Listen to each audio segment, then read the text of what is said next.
I had just basically been doing line drawings of a few different animals. Again, going back to the research and the reference, that's always how you get stuff that feels believable and feels grounded. And I had been drawing for a couple days almost exclusively just insects and bats.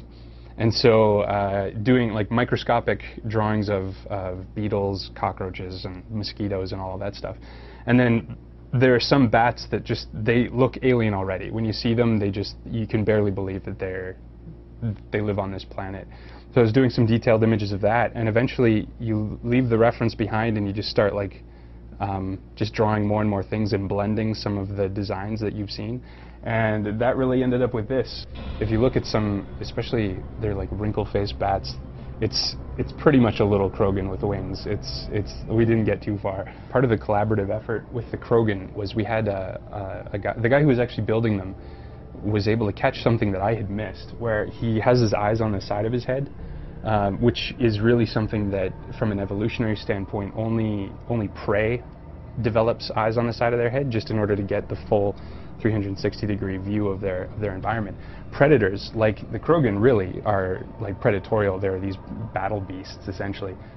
Their eyes face forward, and so Tim, when building the model, was able to shift and move the eyes so that they face more forward, which works better in conversation, but also from just from a believability of the design makes a lot more sense.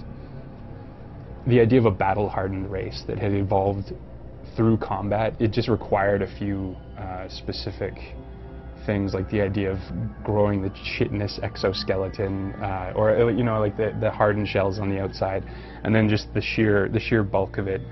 And there was also a process too, we're thinking that these needed to be animated on a human skeleton, so we only had so many places that we could really adjust and make them alien, which is actually why a lot of our aliens that are supposed to be sort of bigger than humans have a lot coming off the back. It's one of the safe areas that you can really play with the silhouette without getting in the way of combat animations or conversations or anything like that. The main design requirement that we had for Grunt right at the start was essentially he was supposed to be a Krogan with that new car smell. He was somebody that came right out of his tube. This was like a Krogan, the first one off one fresh off the line. So what we were able to do with Grunt was think backwards in terms of how they would develop. The idea of a younger Krogan having his hard exoplates still kind of loose and separated, as though as they get older they get bonier and bonier and kind of fuse together into the big plates that you see the adult Krogans have. So he has these kind of tendony and soft spots throughout.